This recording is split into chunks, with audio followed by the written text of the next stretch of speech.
Hello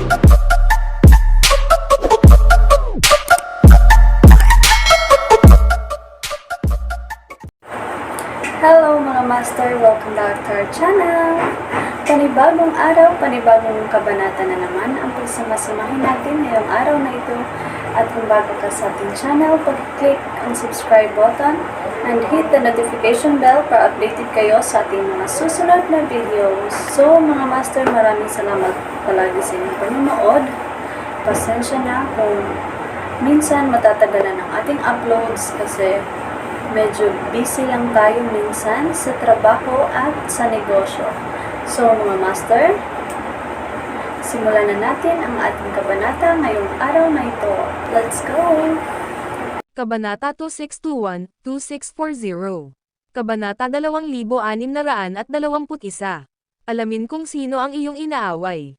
Naturally, hindi iyon opsyon para kay Levi. Ang isang beses ay ang papunta sa pag-atake niya.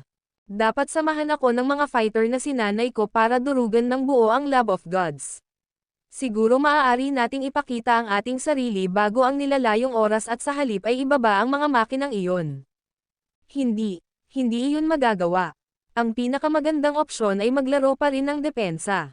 Buti na lang at nasa tabi pa rin ni Levi ang Sacred Organization at ang Ancient Garrison Clan. Ang kanilang pinagsamang mga grupo ay hindi magiging sapat upang bumuo ng isang proteksyon na pader sa buong Erudia. Gayunpaman, ito ay dapat na sapat upang maprotektahan ang kanilang mga isla ng bansa. Ililigtas ko lang ang maraming tao hanggat maaari. Ano pa bang magagawa ko? Ang natitira na lang ay subukan ko ang aking makakaya. Gayunpaman, gusto ni Levi na makipag-usap sa Divine Brigadier at malaman kung ano ang iniisip ng huli. Marahil ay may ilang paraan para sila ay magsanib puwersa o ano paman. Sa kabilang side, ang senior disciple ng dating Dark Emperor ay bumalik sa Erudia matapos malaman kung ano ang pinaplano ng Lab of Gods. Pumunta siya sa Kerry Gray Academy.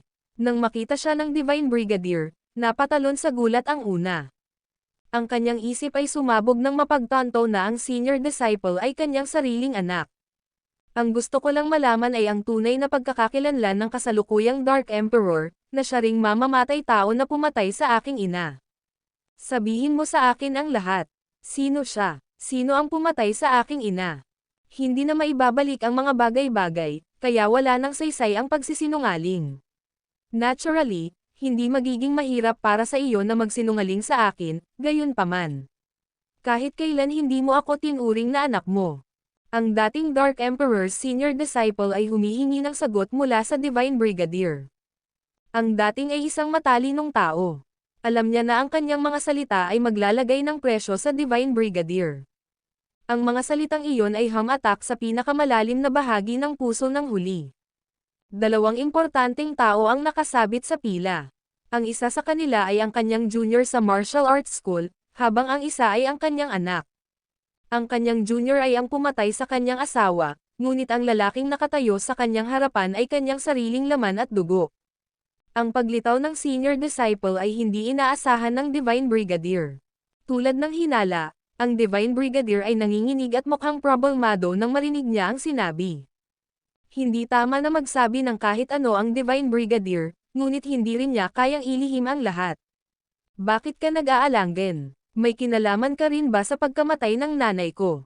Hiling ng matandang alagad. Ang kanyang mga salita ay sinaksak ang puso ng Divine Brigadier. Hindi ko lang alam na nangyari iyon. Nag-iisa akong nagsasanay sa oras na iyon, at siya ay, wala na kapag bumalik ako, sagot ng Divine Brigadier. Sabihin mo sa akin kung sino ito. Ang dating Dark Emperor's senior disciple ay biglang nagtaas ng boses. Nasasaktan ang Divine Brigadier nang sabihin niyang, hindi ko masabi sa iyo. Hindi ito makabubuti sa iyo, at hindi mo magagawang maghayganti, kaya huwag nang magtanong tungkol dito. Gusto ko ng hustisya para sa aking ina, kahit na ang ibig sabihin nito ay mamamatay ako, giit ng dating Dark Emperor's senior disciple. Ako ang may kasalanan. Anong gagawin mo dyan? Nagpupumilit pa ring sumagot si Divine Brigadier nang biglang lumitaw ang isang figure. Kababalik lang ni Levi. Matagal na niyang alam kung paano iniimbestigahan ang dating Dark Emperor's senior disciple ang Sacred Organization mula sa likod ng mga eksena. Kaya naman alam ng una na ang huli ay konektado sa Love of Gods. Hindi ko akalain na darating siya at hihingi ng sagot mula sa Divine Brigadier. Ito ay maaaring maging isang magandang bagay para sa akin. Ikaw, napailing si Senior Disciple nang makita niya si Levi na nagpakita bilang Dark Emperor. Napaatras tuloy ang dating. Akala ko gusto mong malaman kung sino ako. Halika na, sumunod ka sa akin, sabi ni Levi. Humakbang siya at niyaya ang binata na sumama. Please, pakiusap ko sa iyo. Please don't kill him, mabilis na pakiusap ng Divine Brigadier habang nakasunod sa likuran. Anak niya iyon, kung tutuusin. Dinala ni Levi ang dating Dark Emperor's senior disciple sa isang liblib na lugar sa loob ng Kerry Gray Academy. Nagsimulang manginig ang huli. Halatang naramdaman niya ang hindi kapani-pani walang malakas na aura na lumalabas mula kay Levi. Paghihiganti sa kanyang ina. Hindi iyon posible. Sinabi ko lang lahat ng mga salitang iyon para makapunta kay Divine Brigadier, at lahat sila ay kasinungalingan. Wala talaga akong lakas ng loob para gawin yun. Ang pahayag na iyon ay lalong totoo pagkatapos makilala si Levi. Maaaring pagpalain ng langit ang nakatataas na disipulo ng ilang beses ng kagitingan na pinanganak niya, at hindi pa rin iyon sapat. Out of courtesy to the Divine Brigadier, hindi kita papatayin. Gayunpaman, kung maghihiganti ka, dapat alam mo lang kung sino ang kinakalaban mo. Dahan-dahan ngunit tiyak, tinanggal ni Levi ang kanyang maskara. Ang video na ito ay edited by Urban Storytelling. Kabanata 2622. Alam ko kung bakit siya ginagawa kay Erudia.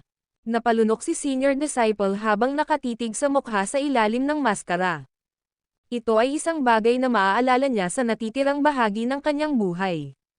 Dahil hindi maibigay ng alagad ang kanyang paghihiganti, wala siyang pagpipilian kundi ang umasa sa Love of Gods. May tanong ako, bakit mo piniling magtrabaho sa The Cardinal Hall? May espesyal ka bang relasyon sa kanila? Nagtatakang tanong ni Senior Disciple. Kung ano ang nag-aalala Love of Gods noon ay may parehong epekto sa kanya. Alam kong hindi ko kayang ipaghiganti ni Divine Brigadier ang kanyang sarili, ngunit hindi iyon nagpapaliwanag kung bakit siya makikisali kay Dark Emperor. Lumapit ka, at sasabihin ko sa iyo kung bakit, utos ni Levi habang sinenyasan ang lalaki na Samandal. Para masatisfy ang kanyang curiosity, mabilis na pinakinggan ni Senior Disciple si Levi. Nang sa wakas ay tapos na si Levi sa pagpapaliwanag, nanlaki ang mga mata ng alagad sa hindi makapaniwala. Okay, naiintindihan ko na, mahinahong sabi ni Senior Disciple pagkatapos makinig kay Levi. Pagkatapos nito, ang disipulo ay umalis nang walang ibang salita. Si Levi ay nakangiti habang nakatingin sa kanyang likuran. Matapos niyang mahawakan ang bagay na iyon, tinipon ni Levi ang Divine Brigadier at ang iba pang nakapaligid sa kanya upang sabihin sa kanila ang tungkol dito.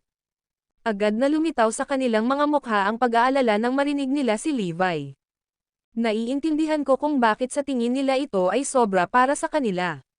Ang pinag-uusapan natin dito ay sapat na upang baguhin ang isang buong bansa. Natural lang na tumanggi ang mga Dragonites. Tama siya. Kahit na may ibang tao sa posisyon na iyon, sa tingin ko ay ginawa nila ang parehong desisyon. Parang inilagay mo lahat ng itlog mo sa iisang basket.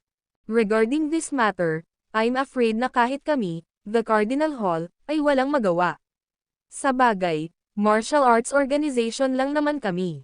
Higit pa sa aming kakayahan na tipunin ang lahat ng puwersa kay Erudia. Tanging ang mga Dragonites ang maaaring makamit ang ganoong gawain. Gayunpaman, sa palagay ko ay hindi magiging bukas ang mga Dragonites sa aming mungkahi. Sabihin mo pa, I'd like to know what you all think, pakiusap ni Levi na nakatutok ang mga mata sa grupo. Imposibleng gumawa ng kahit ano tungkol sa pader. Ganon karami, sigurado ako. Iba na ang kailangan nating isipin. Dapat nating gamitin ang mga likas na mayroon tayo upang magtayo ng maraming mga silungan hanggat maaari upang ang mga sibilyan ay magkaroon ng kanlungan pagdating ng oras. Dahil doon, tumanggaw si Levi bilang tugon. Oo, parte yon ng plano ko actually. Pangalawa, dapat mong panatilihing sikreto ang iyong plano na bumuo ng isang club ng super fighters sa sandaling ito. Kung kailangan naming harapin ang isang krisis pansamantala, gagawin namin ang aming makakaya upang mahawakan ito. Kahit na mabaygo kaming ibagsak ang aming mga kaaway, sa palagay ko ay may kakayahan kaming humawak sa linya. Tama na. Tayo ang magiging pader na nagpoprotekta sa ating bansa pagdating ng panahon. Isa-isang nagpahayag ng saloobin ang mga nasa pulong. Sa palagay ko iyon ang pinakamahusay na maaasahan natin, tugon ni Levi habang nagpakawalan ng mahabang buntong hininga. Seryoso akong nagdarasal na ang Dr. Dark's War Machine ay hindi magiging kasing lakas ng inaasahan natin.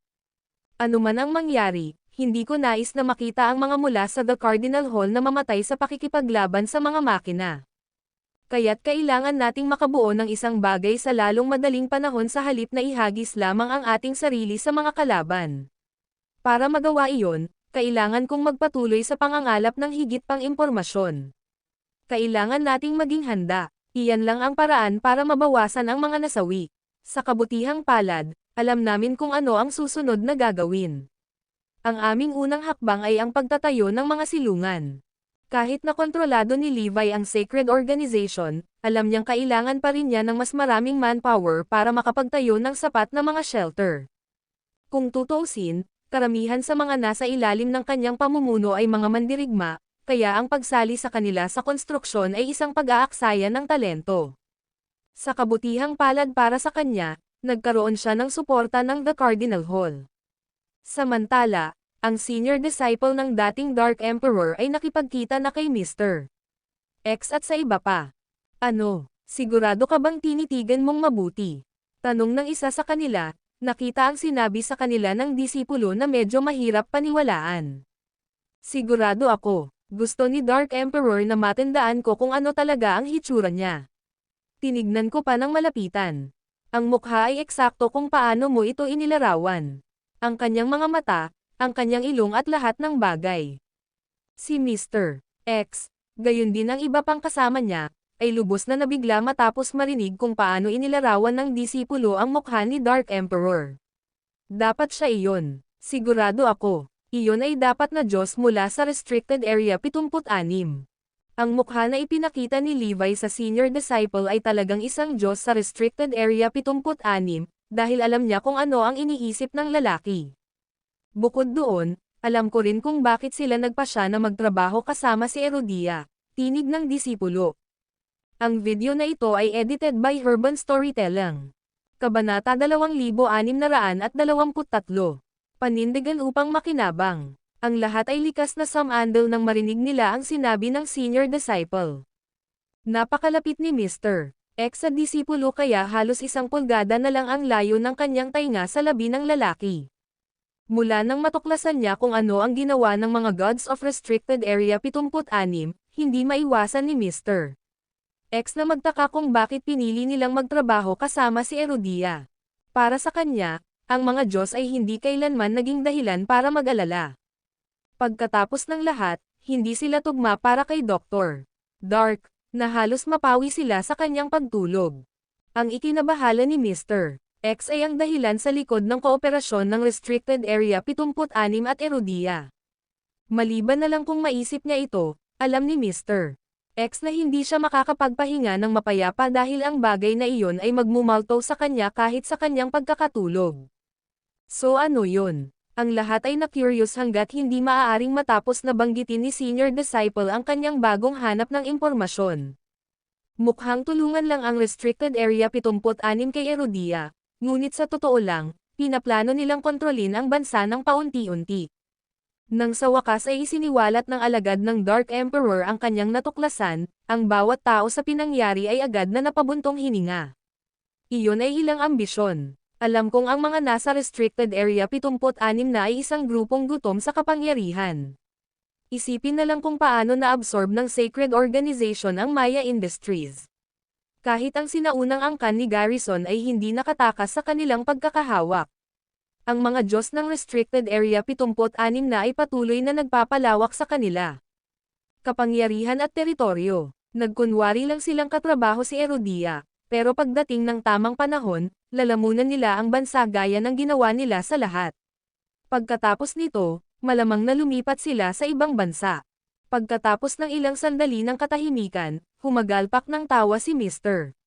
Alam ko na. Alam kong may dahilan kung bakit sila nagtutulungan. Dapat silang makipagtulungan sa Zarain sa halip, hindi Erudia. Ngayon alam ko na sa wakas kung bakit gumawa sila ng isang hindi makatwirang hakbang.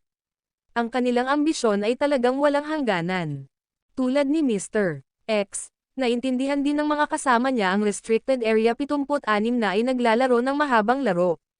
Alam ko na ang mga tinatawag na Gods of Restricted Area 76 na ay hindi kailanman makontento na manatili sa ilalim ng pamamahala ng iba. One way or another, aakyat sila sa taas. Gayunpaman, walang sino man sa kanila ang umaasa na si Levi ay magpapakain sa senior disciple ng lubos na kalokohan. Dahil kumbinsido ang alagad na sinabihan siya ng totoo, ganoon din ang mga nasa Lab of Gods. Para kay Mr. X, naging bigat sa kanyang balikat matapos marinig ang tungkol sa sinasabing katotohanan. Ito ay isang magandang bagay. Ngayon hindi na kami nananakot. Ang isyong ito ay inalagaan ang sarili nito ng mas maaga kaysa sa inaakala ko. Ibig bang sabihin ay maaari bang simulan ni Dr. Dark ang kanyang pag-atake sa Restricted Area 76? Hindi na makapaghintay si Lucifer at ang iba pa na simulan ang pagtawid sa mga pangalan ng Diyos sa kanilang listahan. Gayunpaman, umiling si Mr. X bilang tugon. Nawawala ang punto mo rito. Hanggat alam namin ang lahat tungkol sa kanila, hindi sila magiging banta sa amin, ibig sabihin ay maaari kaming gumawa ng aming paglipat kung kailan namin gusto. Ang hindi alam kung sino ang isa sa tatlo sa Divine Leaderboard ay palaging dahilan ng pag-aalala ng Lab of Gods. Dahil kumbinsido sila na mayroon sila ng impormasyong iyon, si Mr. X ay hindi nagmamadaling kumilos. At saka, alam na natin ang kanilang tunay na layunin, wala na tayong dahilan para alisin sila. Kung sakaling hindi mo napansin, ang layunin nilang masakop si Erudia ay nakaayon sa atin, dagdag ni Mr. X. Tumango ang lahat, agad namang sumang-ayon sa lalaki. Tama ka. Alam man nila o hindi, kakampi na nila ngayon. Ang kaaway ng aking kaaway ay aking kaibigan. Napangiti si Mr. X habang nagpatuloy, hindi lang natin sila aalisin, kundi tutulungan din natin sila sa pamamagitan ng pagdaragdag ng panggatong sa apoy. Kung mapapasama natin ang dalawang partido sa digmaan at mapapagod ang isa't isa, maaari tayong sumakay at samantalahin silang dalawa. Ang video na ito ay edited by Herban Storytelling. Kabanata 2624. Nabawasan sa 1 buwan at kalahati. Iyan ay napakatalino. Pumayag. Kahit sino ang manalo, makikinabang tayo sa resulta. Maaaring ilabas pa natin ang dalawang misteryosong entidad ni Erudia. Pagkatapos, maaari nilang i-duke out ito sa Gods of Restricted Area 76. Kahit na hindi sila alisin ng mga Diyos, magkakaroon tayo ng pagkakataong matutunan ang anumang magagawa natin tungkol sa mga entity. Papatayin natin ang dalawang ibon gamit ang isang bato. Hindi napigilan ng lahat na purihin si Mr. X para sa kanyang tila perpektong ideya. So ano ang susunod nating gagawin? Itutuloy ba natin ang plano? Tanong ni Jester King at iba pa. Lumingon si Mr. X kay Senior Disciple. Ang susunod na kailangan mong gawin ay manatiling malapit sa Divine Brigadier at magpatuloy sa pangangalap ng impormasyon para sa amin. Ganyan mo kami tinutulungan na makaganti. Sa katunayan, gagawa kami ng higit pa sa pagtulong sa iyo na maghayganti, gagawin ka naming mas makapangyarihan. Pagkaalis lamang ng alagad ng dating Dark Emperor ay nakabalik si Mr. X kay Jester King at sa iba pa. Dapat manatili sa pagitan natin ang ating plano. Gaya ng pinlano, gagawin nating buhay na impyerno si Erudia. Magpapakita lang ang ating pagkakataon pagkatapos magulo ang buong bansa dahil doon natin nangunguna ang Gods of Restricted Area 76 para bawiin ang kontrol kay Erudia. Ililigtas natin ang ating puwersa hanggang sa maubos ang dalawang partido. Doon tayo mag-strike. Sa pagtawa, naisip na ng lalaki na magwawagi siya mula sa labanan. Isa kang ganap na henyo. Sa pinagsamang firepower ng Dr. Dark's War Machine at Gods of Restricted Area 76, walang paraan na makakayanan ni Erudia ang ganoong brutal na pag-atake. Walang magagawa kahit ang Cardinal Hall o si Eragon tungkol dito. Iniisip ni Erudia na nililinang nila ang mga mangyayari na mandirigma na tapat sa kanila, ngunit wala silang ideya na ang mga manlalaban na iyon ay kabilang sa Restricted Area 76. Kapag napagtanto nila ang katotohanan, huli na ang lahat para sa kanila. Pagkatapos, nagsimulang tumawa ang lahat sa eksena. Nararamdaman ko, hindi magtatagal bago natin makita ang dalawang mahiwagang entidad. Kung makakalap tayo ng impormasyong kailangan natin, walang paraan na mawawala tayo. Sabi ng isa sa kanila nang may kumpiyansa. Kailangan kong ipaalam kina Secroria at Dr. Dark para mapabilis nila ang proseso. Kakailanganin natin na matapos ang mga ito sa loob ng 1 buwan at kalahati. Papuntahin mo ako sa Black Hawk of Shield. Kailangan kong malaman kung kasya ang war machine sa power station. At mangangailangan din tayo ng ilang test subjects, utos ni Mr. X.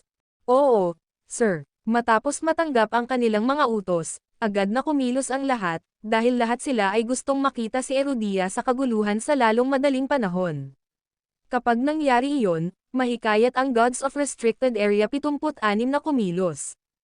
Samantala, si Dr. Dark ay bumalik din sa trabaho matapos maabisuhan at pabilisin ang kanyang produksyon. Biglang naging abala ang lahat sa Lab of Gods. Sa kabilang panig, si Levi ay lihim na nagtatayo ng isang grupo ng mga tao sa loob ng sagradong organisasyon para magtrabaho sa pagtatayo ng mga shelter. Dahil plano niyang magtayo ng 4 na silungan sa 4 na magkakaibang lokasyon, seryosong kulang siya sa lakas tao. Higit pa rito, ang Sacred Organization ay isang motley crew ng mga tao na nahihirapang magtulungan. Kung gagawa si Levi ng eksena, matatalo niya ang layunin ng pagtatayo ng mga shelter ng palihim. 4 sa mga gusaling iyon ay malayo sa sapat dahil ang pinakamaraming kayang tumanggap ng isa ay 100,000 tao, ibig sabihin ay kailangang magtayo si Levi ng 100 bago niya maipasok ang lahat. Sumakit ang ulo ng lalaki habang sinusubukang malaman kung paano ito makakamit. Sa tulong ng The Cardinal Hall, maaari tayong magtayo ng humigit kumulang 30 silungan. Ngunit kung aabot tayo ng higit sa 100, kailangan natin ang tulong ni Erudia. Kung hindi, magiging imposible para sa amin na makamit iyon. Sa unang bahagi ng pagtatayo, lumahok pa si Levi sa disenyo ng mga shelter. Pagkatapos ng lahat, hawak niya ang lahat ng na-data at impormasyon, kabilang ang kung anong mga materyales ang kailangan nilang gamitin upang mapaglabanan ang pag-atake ng war machines. Ang paggamit ng mga metal at iba pang materyales na makukuha sa Restricted Area 76 na ay tiyak na magagawa ang trabaho, ngunit ano pa ba ang maaari naming gamitin sa halip? Dahil hindi ko kayang tusan ang lahat ng mga likas na gas doon sa paggawa ng mga shelter. Ang video na ito ay edited by Urban Storytelling. Kabanata 2625. Ano ba yan? Dahil kailangan pa rin ni Levi ang mga materyales na iyon sa Restricted Area 76 para labanan ang Lab of Gods, hindi niya basta-basta magagamit ang mga ito para sa shelters. Kung siya ng iba pang materyales para sa pagtatayo, ang paghingi ng tulong kay Erudia ay tila ang pinakamagandang opsyon na kukuha. Kailangan kong asikasuhin ang bagay na ito ng personal dahil wala na tayong masyadong oras. Samantala, umihip ang nagyayelong hangin sa isang lugar na malayo sa dagat ng Autec, kung saan kakaunti ang populasyon. Lumulutang sa ibabaw ng tubig ng yelo ang maraming naglalakihang iceberg. Gayunpaman, ang mga kondisyong iyon ay hindi sapat na hadlangan ang mas maraming adventurous na turista mula sa pagbisita. Dahil sa mga iceberg, ang isang malaking cruise ship ay kailangang panatilihin ang distansya nito habang ang mga turistang nakasakay ay sumakay sa isang maliit na bangka upang magpatuloy. Ito ay hanggang sa kaya natin. Higit pa sa puntong ito ay ang teritoryo ng Zarain, at sino ang nakakaalam, maaaring mayroon silang isang lihim na base sa isang lugar doon. Maliban kung gusto mong maging paksa ng pagsubok ng tao, iminumungkahi kung manatili tayo sa malayo. Matapos marinig iyon ay agad na huminto sa paglalakad ang mga turista sa direksyong iyon. Gayunpaman, ang ilan ay nagdala ng mga kagamitan sa pagdive dahil na-curious sila kung anong uri ng mga tanawin ang naghihintay sa kanila 650 talampakan sa ilalim ng dagat. Kumbinsido sila na kailangang may isang bagay na hindi pangkaraniwang makita dahil ito ay ang nagyayelong Autec sa dagat. Splash! Splash! Isa-isang bumulusok sa dagat ang 12 ng mga diver na may wastong kagamitan, at gaya ng inaasahan, ang tanawin ng mga iceberg sa ilalim ng tubig ay kahanga-hanga at nakahinga. Palibhas ay humanga, Mabilis na inilabas ng mga diver ang kanilang mga kamera para kumuha ng litrato, ngunit bigla silang nakarinig ng malakas na ugong sa ilalim ng dagat. Pagkatapos, nagsimulang kumulo ang dagat, at nabuo ang isang puyo ng tubig. Napakalakas ng puwersa na halos matamba ang mga kagamitan sa mga diver. Habang lumalakas ang bulong-bulungan, lumakas ang tunog kaya naramdaman ng mga diver na lalabas na sa kanilang eardrums. Ang isang bulkan sa ilalim ng dagat ay sumasabog. O baka tsunami. Inakala ng mga diver na masasaksihan nila ang isang natural na sakuna, kaya dali-dali nilang sinubukang bumangon muli. Gayunpaman, bago nila ito magawa, napansin ng mga diver na natatabunan sila ng isang napakalaking bagay. Kahit papaano, mas lumakas ang dagandong, at mas malakas ang puwersa mula sa puyo ng tubig. Tumingin ka sa itaas mo. Nako, ano ba yan? Nagmamadaling pasulong sa itaas ng kanilang ulo ang isang napakalaking bagay na tila hindi bababa sa 400 talampakan ang haba at taas. Ano? Anong klaseng nilalang yan? Nakakatakot yan. Bawat isa sa mga diver ay nabigla sa kaibuturan nang makita nila ang hindi kilalang nilalang, ngunit ang kanilang mga kamera ay patuloy na gamulong. Pagkaraan ng ilang sandali, napagtanto nilang wala sa sarili ang nilalang. Nakasunod na malapit sa likod nito ang 19 na mga bagay. 20 malalaking nilalang ang nagtungo sa istasyon ng kuryente sa Zarain upang tingnan kung kasya sila. Dahil sa napakalaking sukat nila, ang mga nilalang ay madaling matukoy kung nasaan pa sila. Gayunpaman, dahil malapit sila sa power station, sapat na ang energy signature na nilikha nito upang masakop ang kanilang mga truck. Walang maghay-hinala sa pagtaas ng kuryente sa lugar na iyon dahil doon matatagpuan ang power station.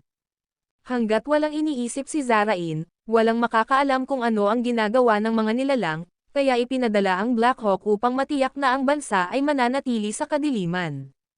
Hindi rin nagtagal bago nag-upload ng kanilang mga video ang mga diver, at agad na sumabog ang internet. Lingid sa kaalaman ng mga sangkot, nagsimula na ang mga epekto ng pangyayari. Ang video na ito ay edited by Urban Storytelling. Kabanata 2626. Wasakin ang katibayan. Kumbinsido ang ilang netizens na peke ang mga video dahil wala namang balita tungkol sa mga dambuhalang nilalang na iyon. Inakala ng marami na imposible para sa 20 sa mga napakalaking nilalang iyon na hindi mapansin ng mga awtoridad. Gayunpaman, ang ilan ay naniniwala na ang mga video ay totoo dahil sila ay may kadalubhasaan upang pag-aralan ang mga pag-record at kumpirmahin na ang mga ito ay hindi na-edit sa anumang paraan. Samantala, sa loob ng base ng Dragonite sa Oakland City, nagtipon ang 4 na pinuno habang si Zephyr ng intelligence unit ay sumugod kasama ang kanyang computer. Tama si Crown King. Anong ibig mong sabihin dyan? Nakataas na kilay na tanong ni Craig at ng iba pa. Wala ni isa sa kanila ang nagbanggit tungkol kay Levi nitong mga nakaraang araw, at si Gary lang ang nagbigay pansin sa lalaki. Kaya siguro nabigla ang 4 nang biglang binuhat si Levi. May kumuha ng mga video ng mga naglalakihang nilalang sa dagat ng Autek, at kamukha ng mga ito ang inilarawan ng Crown King. Pagkatapos ay inilagay ni Zephyr ang kanyang aparato sa mesa at nagplay ng mga video. Kaagad pagkatapos na dumaan sa mga pag-record, ang lahat ay natigilan.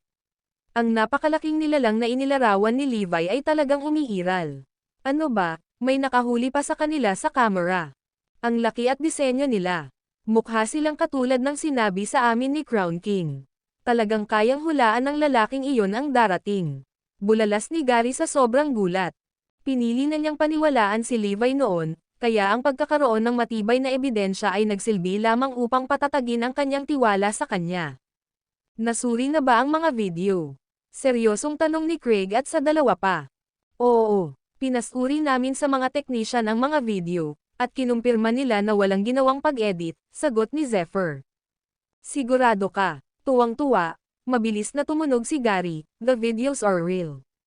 Ngunit gayunpaman, kailangan nating i-verify ito mismo. Sa kabilang banda, si Craig at ang iba pa ay mangangailangan ng higit pa sa mga video para baguhin ang kanilang isip tungkol kay Levi. Zephyr, gusto kong pangunahan mo ang isang team na mag-iimbestiga sa bagay na ito.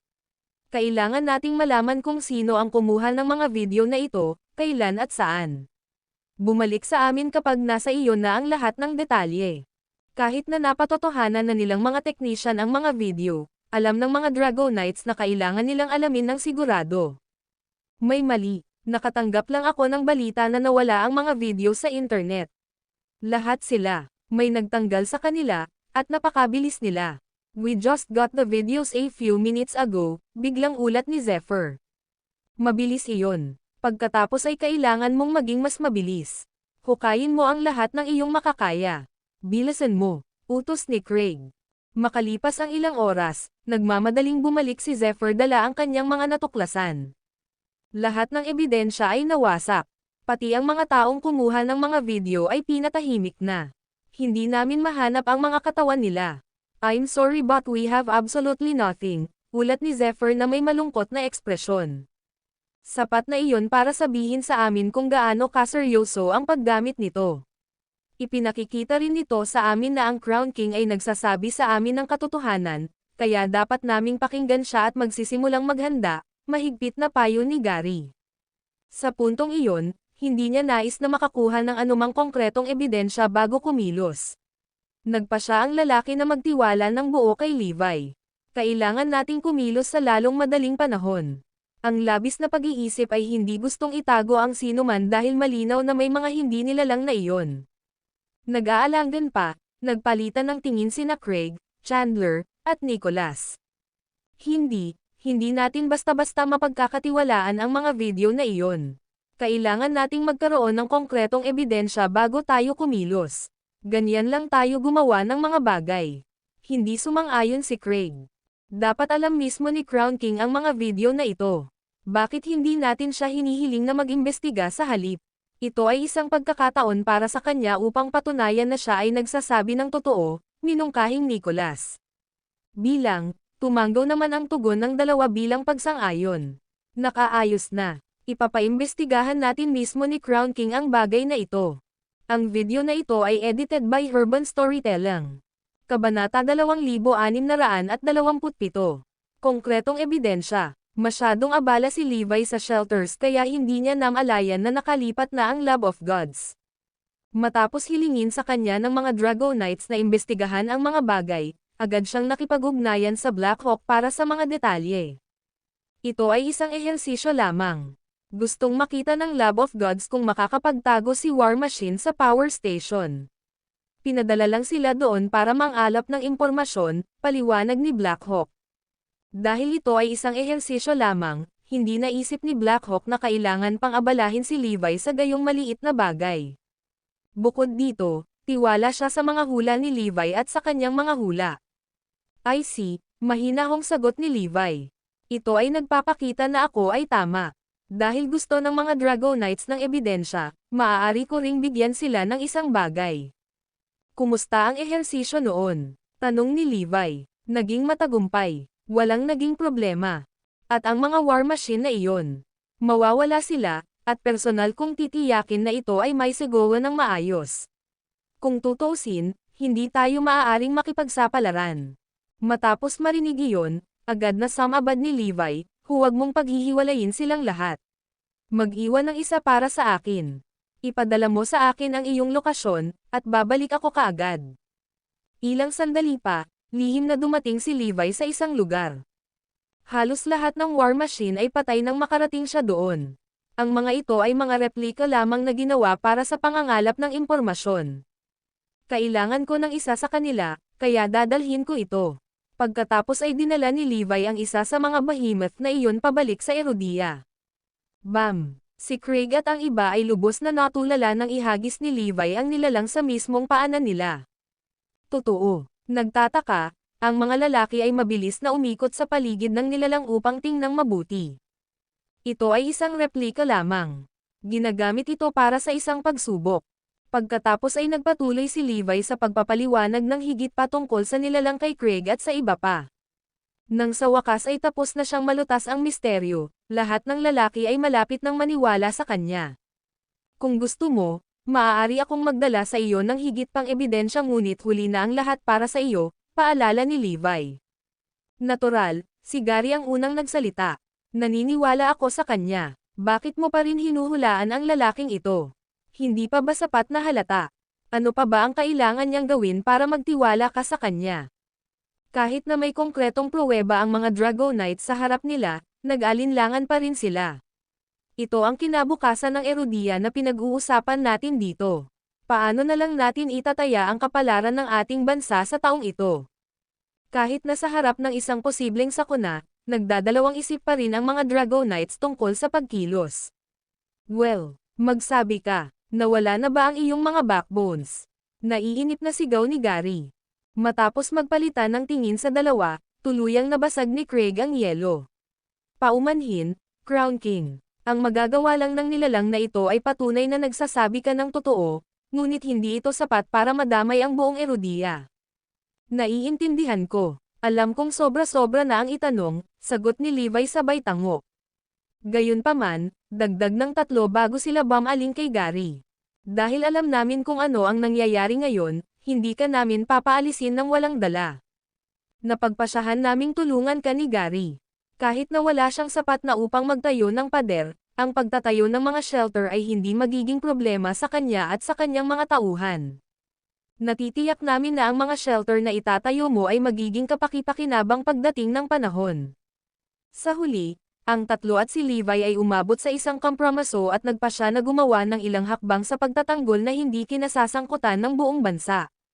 Mabuti naman, pagsang-ayon ni Levi. Ang video na ito ay edited by Urban Storytelling. Kabanata 2628.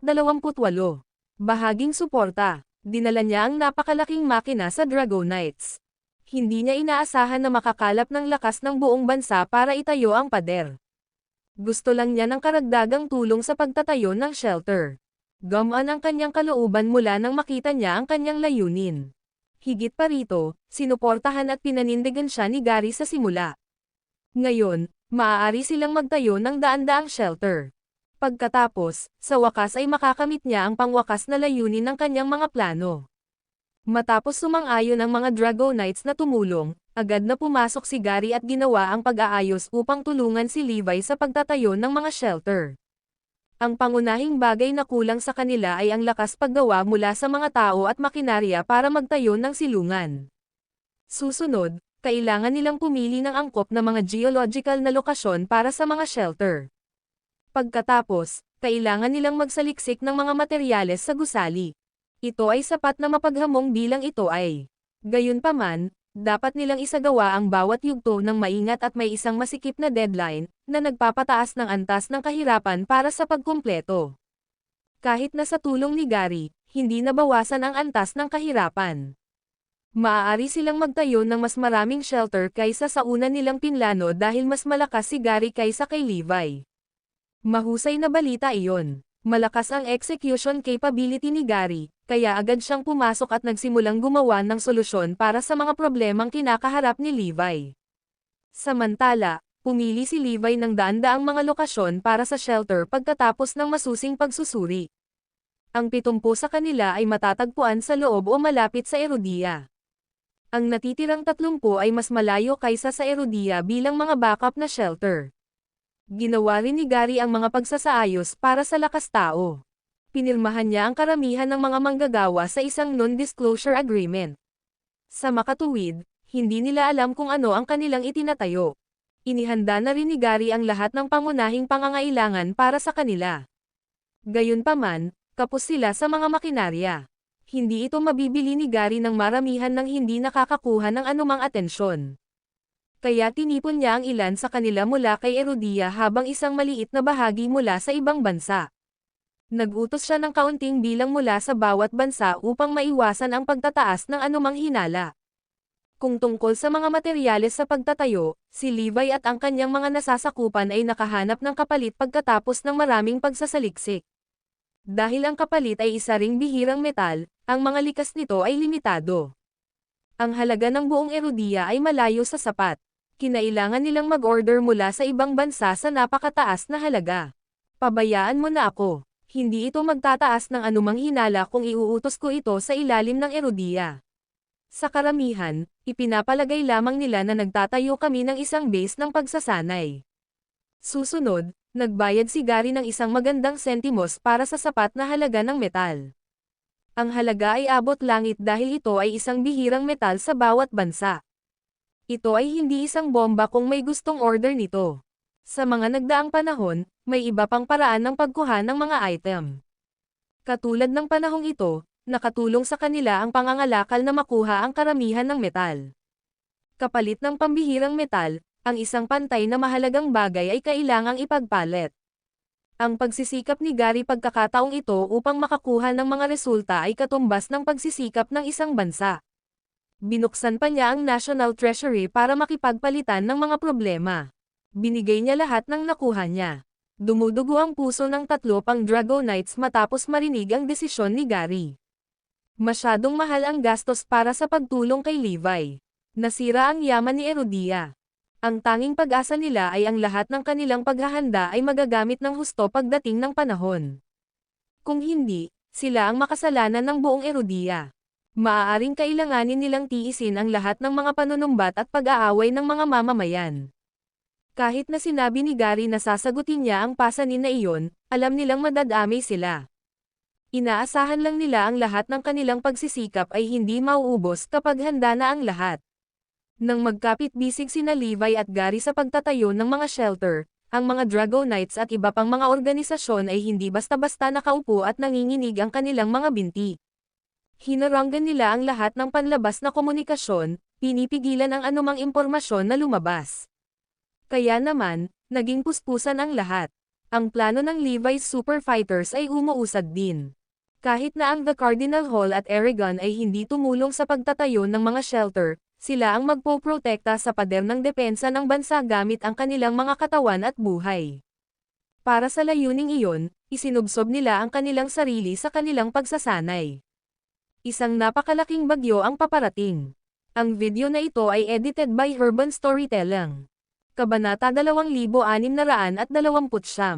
Si Levi sa solitary training muli. Ang bawat segundo ay mahalaga sa lahat. Ito ay pareho para sa Lab of Gods. Dr. Dark ay patuloy na nag-eeksperimento araw-araw. Nagtulungan ang lahat, nabalot ng katahimikan ang buong mundo sa sandaling iyon. Ito ay isang pakiramdam tulad ng kalmado bago ang isang bagyo. Alam ng lahat iyon. Ang bawat bansa at malaking organisasyon ay napagtanto na ang isang malaking bagay ay malapit ng mangyari. Ngunit sila ay clueless kung ano ito. Gayunpaman, hindi iyon naging hadlang sa kanila sa paglalagay ng ilang mga hakbang sa proteksyon. Habang ang bawat bansa at organisasyon ay nag-ambala, ang maingat na pagtatayo ng shelter ay umusad ng maayos sa ilalim ng kanilang ilong. Samantala, abala rin ang Lab of Gods. Nagpadala sila ng higit pang mga especially iya upang magsiyasat para sa impormasyon. Nais nilang mapunta sa isang paborebleng posisyon kapag ipinatupad nila ang kanilang plano. Kaya kailangan nilang maging ganap na handa. Mr. X. Isang insidente ang nangyari sa Restricted Area 76. Ang Sacred Organization ay labis na nagmimina ng mga mali. Ipinapalagay namin na ito ay upang lumikha ng mga sandata o ilang iba pang armas. Ang lakad nila ay mas mabilis kaysa dati. Dapat may lihim silang pinaplano kung ano ang paghahanda ng mga binibili, konstruksyon, at produksyon. Iniulat ng mga especially iya ang anomalya na kanilang nakita sa loob ng Restricted Area 76 sa Lab of Gods. Parang na-realize na niyan sa Restricted Area 76 yung sitwasyon nila. Nagsusumikap din sila sa paghahanda. Maghanda upang lumipat. Papabagsakin natin si Erudia sa isang galaw. Magaling. Ito ay kahanga-hanga. Tunay na kahanga-hanga. Hindi ako makapaghintay na makita ang mga Diyos sa Restricted Area 76 na lumilipat sa panig at lumalaban kay Erudia. Si Mr. X ay napagtagumpayan ng pananabik. Dagdag pa ni Lucifer, tama. Ang mga taong iyon sa Restricted Area 76 na ay sapat na malakas. Nasa kanila ang suporta ng makapangyarihang Sacred Organization at sinaunang Garrison Clan. Maaari na silang gumawa ng hakbang kay Erudia. Ngunit naghihintay lamang sila ng isang window ng pagkakataon. Isang bintana kung kailan ang buong mundo ay nalubog sa kaguluhan. Kung mas magulo, mas malaki ang mga pagkakataon nila. Tumanggo si Mr. X bilang pagsang-ayon. Tama ka. Kikilos sila kapag nagulo na ang mundo. Nakuha na nila ang mga abnormalidad ng sitwasyon, sa makatuwid, ang acceleration sa kanilang paghahanda. Kung ganoon ang kaso, dapat nating magdagdag ng gasolina sa apoy at palakihin ang apoy. Lumapit sina Lucifer at Jester King kay Mr. X. Anong sabi mo? Dapat ba tayong magsimula sa ating paghahanda? Magkaroon tayo ng ilang problema bilang napakagandang regalo para sa kanila. Mabilis silang tumango, sang-ayon sa mungkahi ni Mr. Ang pangangailangan ng madali ang pagkilos ng sitwasyon ay ang bawat ay nakatayong maingat. Nasa kalagitnaan na ng paghahanda si Erudia kaya hindi na sila naabutan sa kaguluhan ng paghahanda. Sa kabila ng walang kaalam-alam tungkol sa mga pangyayari, ang ibang bansa ay gumamit ng Monkey See, Monkey Do na diskarte, at nagsimulang maghanda. Alam na alam ni Levi ang paparating na kalamidad, isang labanan sa Lab of Gods ang naghihintay sa kanya. Nagtaka siya kung gaano kalakas si Secroria. Hindi kumpiyansa sa kanyang kasalukuyang lakas, gusto niyang palakasin pa ang sarili. Kahit na ang mga pangunahing pamamaraan ay bahagi ng kanyang pang-araw-araw na pagsasanay, puno ang kanyang plato pinakabagong sa lahat ng mga pagpapatupad at pagpaplano. 10 araw na ang nakalipas mula nang isagawa ang mga plano, at ang bawat aspeto ay maayos na tumatakbo. Walang kwenta para sa akin ang patuloy na pagbabantay dito. Kaya naman, nagpasya si Levi na sumailalim sa 1 buwan ng nag-iisang pagsasanay. Nadama niya na ang kanyang mga kakayahan ay tataas sa isang mas mataas na antas sa 1 buwan ng nag-iisang pagsasanay. Pakiramdam niya ay natigil siya sa isang bottleneck at alam na ang nag-iisang pagsasanay ay maaaring makatulong sa pagpunta sa kanya sa susunod na tier. Kung gayon, mas magiging kumpiyansa siyang harapin si Secroria. Ang huling labanan ay nakasalalay lamang sa kanya. Hindi niya kayang itakda ang kanyang pag-asa sa iba. Pagkatapos mag-iwan ng ilang mga tagubilin at payo, isinara ni Levi ang kanyang sarili mula sa mundo at sinimulan ang kanyang nag-iisang pagsasanay. Makakaasa siya sa pagbabantay ni Nagari at Divine Brigadier. Gayunpaman, nahuli ito ng mga Dragonites. Ang video na ito ay edited by Herban Storytelling.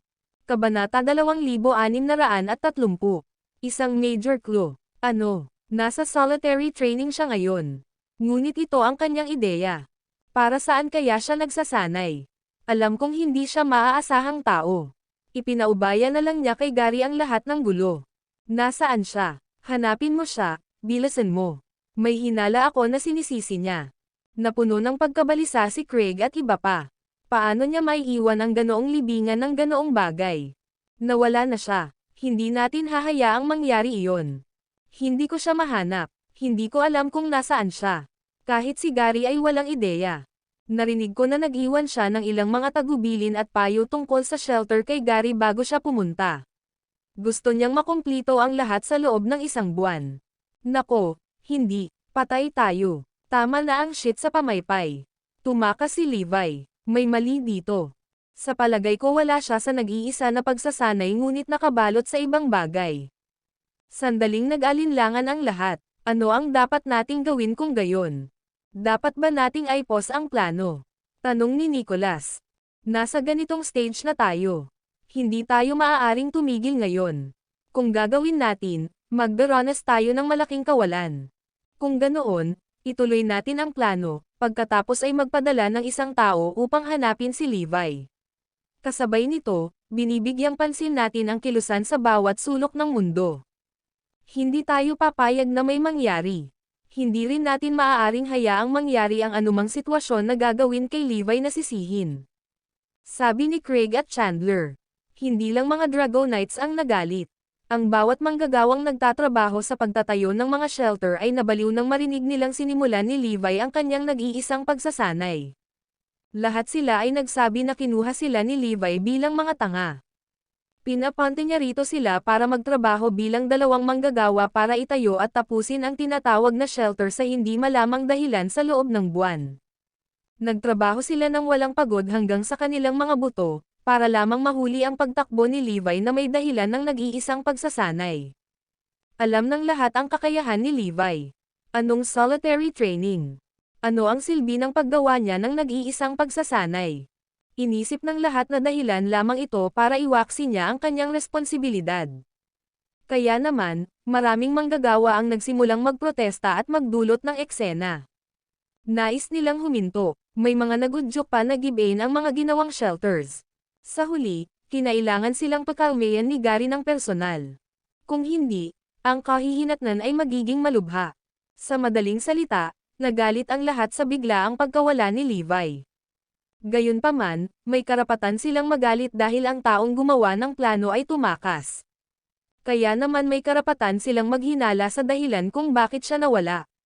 Sa kabutihang palad, hindi kailangan ng Carrie Gray Academy si Levi sa ngayon. Kung hindi, sisubog din sila sa pagkabalisa. Hindi inaasahan ni Levi na magkakaroon ng malaking kaguluhan mula sa kanyang pagpasok sa pagsasanay. Tanging si Divine Brigadier at ilang iba pa ang nakakaalam tungkol sa kanya sa pag-iisa sa pagsasanay. At gayon din ang dating matandang disipulo ng Dark Emperor. Dahil ang huli ay bumabagsak araw-araw upang guluhin sila. Agad niyang ibinulgar ang impormasyon kay Mr. X. Katulad ng inaasahan ko, sa ilalim ng gayong mga kalagayan, ang mga Diyos sa Restricted Area 76 na ay walang pagpipilian kundi ang kumilos. Dahil si Dark Emperor at ang iba pa ay nasa solitary training. Ibig sabihin, naghahanda na silang salakayin si Erudia. Nailarawan ko na ang eksena ni Erudia na binomba ng War Machine at Restricted Area 76. Tuwang-tuwa si Mr. X. Pinatunayan nito na nagbunga ang kanilang pagsisikap. Pinilit nila ang Restricted Area 76 na magsisimula ng pag-atake ng maaga. Ang oras ng kadiliman na bumabalot sa mundo ay muling umikli. Balita ko nakahanda na si Erudia. Tila nagtipon na ang Cardinal Hall at Eragon at lahat ng mga elite sa nag-iisang pagsasanay ay lumabas na, ang pahayag ng senior na disipulo. Expected na yan. Matangos ang ilong ng mga gumagawa ng desisyon ni Erudia. Tiyak na maaamoy nila ang mga pagbabago sa hangin. Kung gayon, dapat tayong magdulot ng kaguluhan. Isang plano ang nabuo sa isip ni Mr. Ang video na ito ay edited by Urban Storytelling. Kabanata 2631. Wala kaming foresight. Sa isang isla sa isang lugar sa Adron. Biglang naramdaman ng libu-libong beachgoers ang pagyanig mula sa ilalim ng dagat. Mahigit sa isang dosenang whirlpool ang biglang nabuo na parang may nagtanggal sa saksakan ng stopper mula sa seabed. Muli nilang naramdaman ang pagyanig ng lupa, at isang humongous machine ang lumitaw. Ang sigaw ng takot mula sa mga beachgoers ay hudyat ng kaguluhan na naganap. Hindi nagtagal, pinatag ng makina ang maliit na isla mula sa paningin at nilamon ng dagat. Sa malawak na karagatan sa Baykip, ilang megatons na klase ng cargo ship ang binaligtad ng war machine na lumitaw sa asol. Sa Bayview, lumitaw ang isang napakalaking makina mula sa mga puno sa loob ng rainforest. Di nagtagal, paglitaw ng tatlong malalaking makina ay makikita sa isang sigaw ng publiko. Maraming tao ang nakakita sa kanila ng sarili nilang mga mata. Nakarating din sila sa front page na balita sa bawat news media. Maging sina Shield at Blackhawk ay natigilan. Hindi ba dapat tayo ang pinupuntirya ng mga war machine na ito? Anong nangyayari? Bigla silang lumitaw. Nagulat si Blackhawk sa biglang pagsulpot ng mga higanteng makina. Nalantad na ba tayo? Bakit hindi humingi ng tulong sa iyo ang Lab of Gods para itago ang mga war machine na ito? Agad niyang tinanong si Mr. X. Nang makuha niya ang sagot na ito ay isang drill lamang, hindi niya ito isinapuso. Ngunit gusto niyang i-leak ang impormasyong ito kay Levi, hindi mahanap ang huli. Hindi niya mahanap ang huli kahit saan. Sa pag-iisip na ang impormasyon ay hindi mahalaga, hindi niya ipinagpatuloy ang kanyang paghahanap. Dahil drill lang ito at hindi pa nagsimula ang real deal. Sa oras na iyon, nagtipon ang mga Dragonites sa isang silid ng pagpupulong. Si Craig at ang tatlo ay partikular na hiniling kay Gary na sumali sa kanilang pulong. Ang agenda ng pagpupulong namin ay tungkol sa Shelter at Levi. Hindi pa rin namin siya mahanap. Mukhang hindi ito maganda. Dama po ang tingin ng lahat kay Gary. Dapat ba nating ipagpatuloy ang plano para sa mga Shelter? Siyempre, dapat. Si Crown King ay nasa kalagitnaan ng kanyang nag-iisang pagsasanay, kaya hindi siya nawala. Bukod dito, nasa paligid pa rin tayo ng mga panganib. I am sure all of you are aware of this, ani Gary. Sinabi ni Nicholas, sa tingin ko kailangan nating muling simulan ang pagtatayo ng shelter.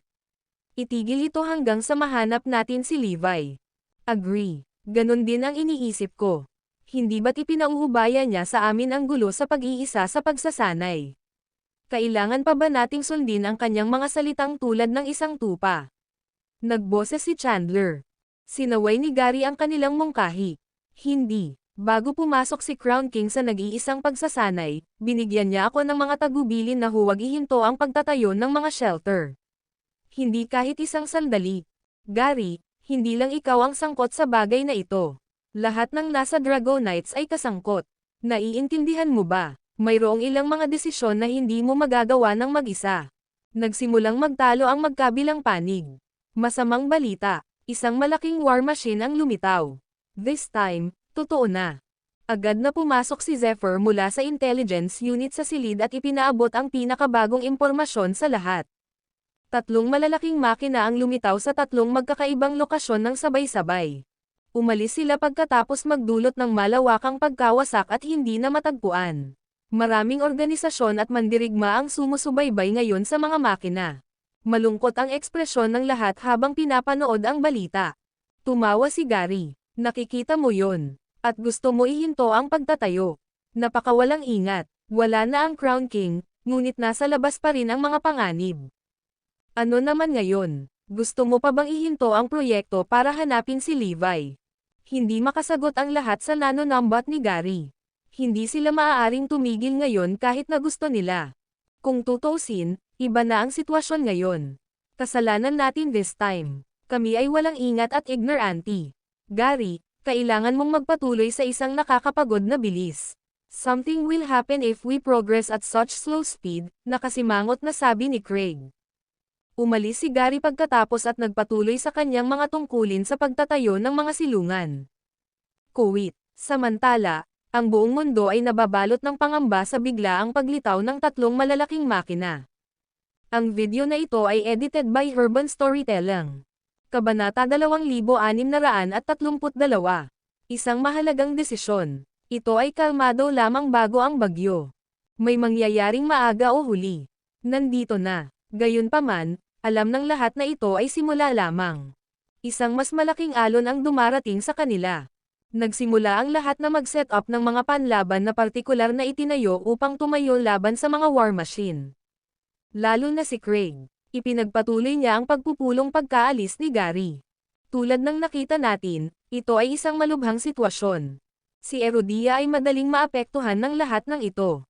Mapahamak na sana kami kung nagpakita ang war machine doon. Kaya naman, hindi natin dapat ilagay ang lahat ng ating pag-asa sa kanlungan ni Gary. Dapat tayong mag-set up ng mga defensive lines sa baybayin. Hindi natin magagawa ang Steel City Wall gaya ng iminungkahi ng Crown King kapwa mandirigma ay kayang alagaan ang likod bukod dito. Palagi tayong makakaasa sa The Cardinal Hall at Eragon na tutulong sa atin pagdating ng panahon. Ito ang tanging paraan upang gawin itong isang walang kabuluhang plano. Sabi ni Craig sa misa. Okay, naiintindihan. Hindi tayo pwedeng maupo lang at walang gagawin. Dapat tayong kumilos. Hindi ako naniniwala na hindi natin maaalis ang war machine gamit ang ating advanced na armas at teknolohiya. Polanan na lang natin sila ng bala. Nandito na ang doomsday nila.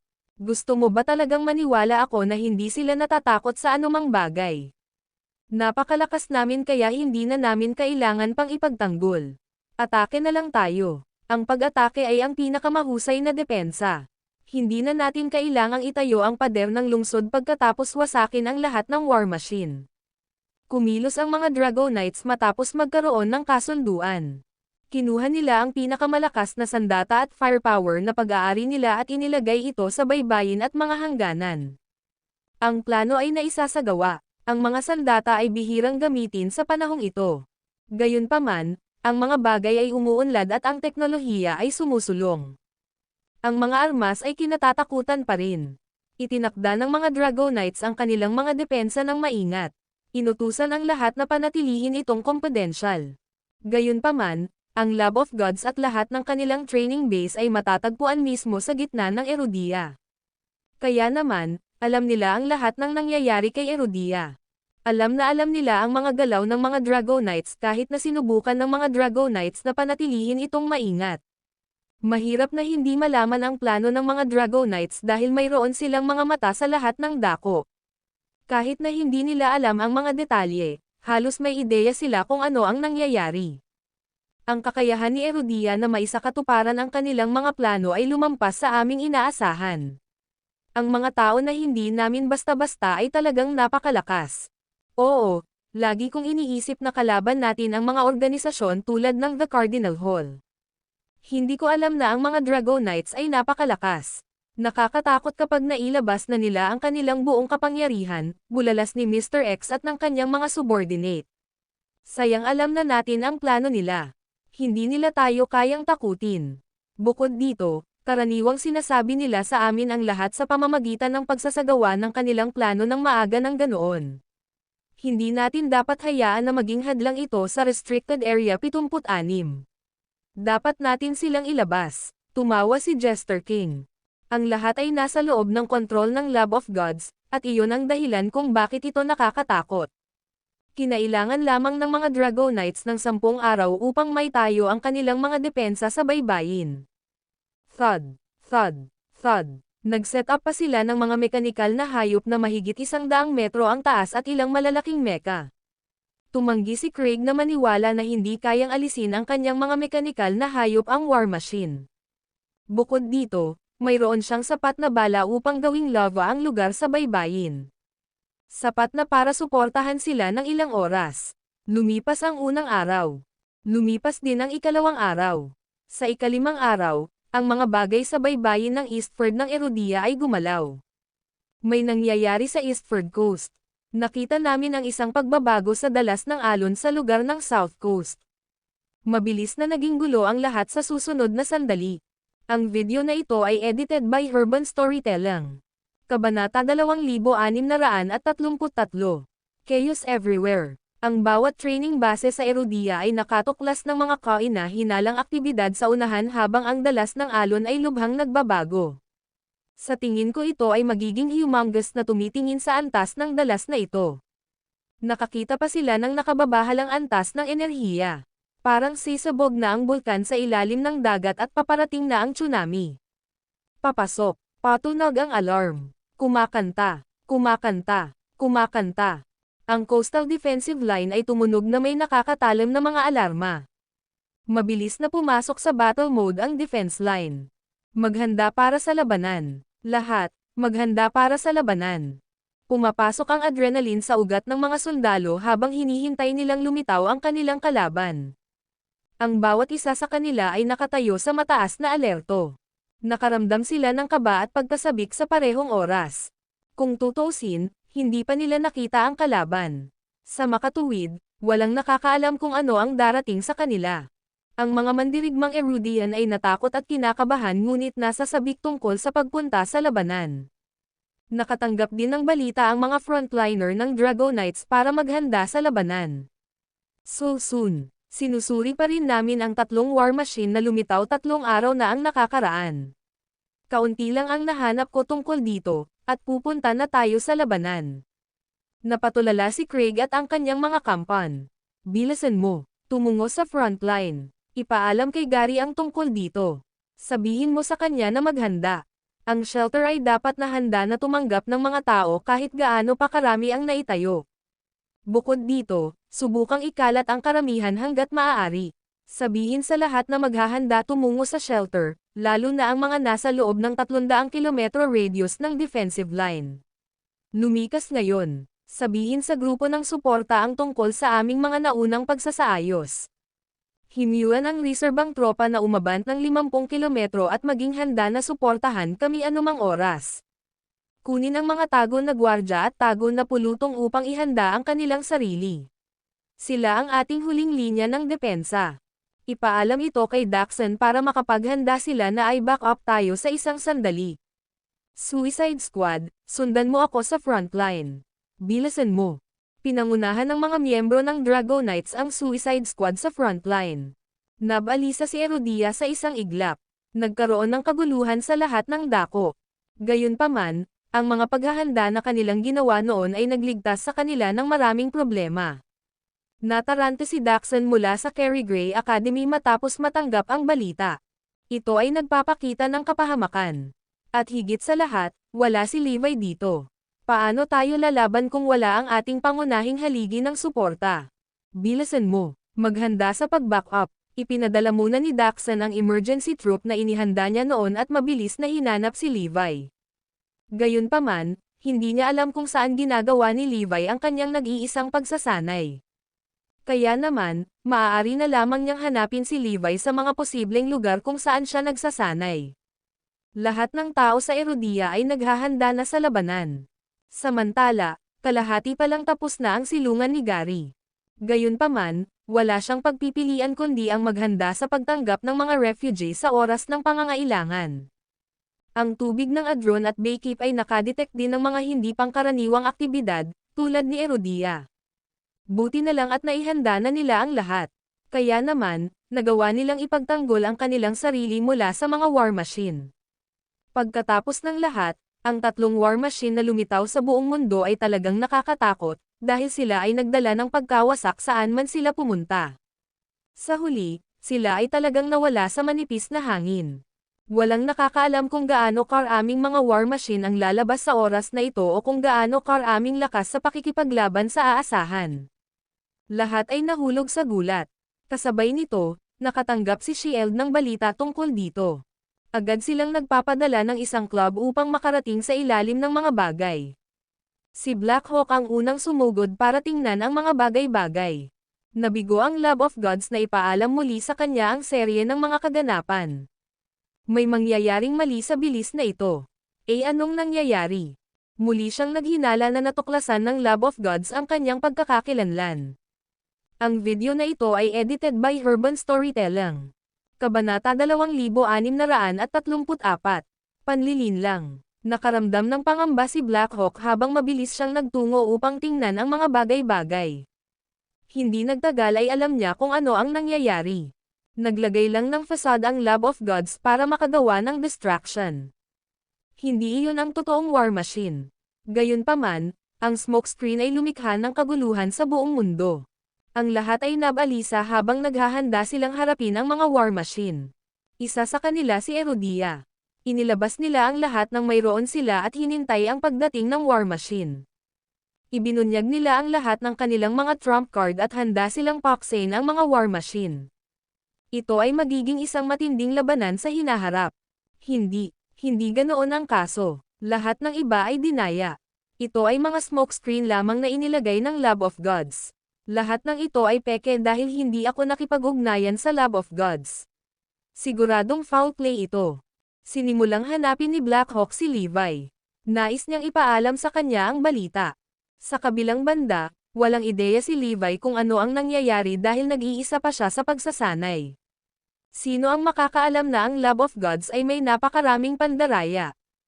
Naglagay sila ng isang huwad na harapan at sinadya nilang gawing kritikal ang sitwasyon. Ang kanilang intensyon ay gawin ang Diyos ng Restricted Area 76 na kumilos. Hindi mahanap ni Black Hawk si Levi kahit saan.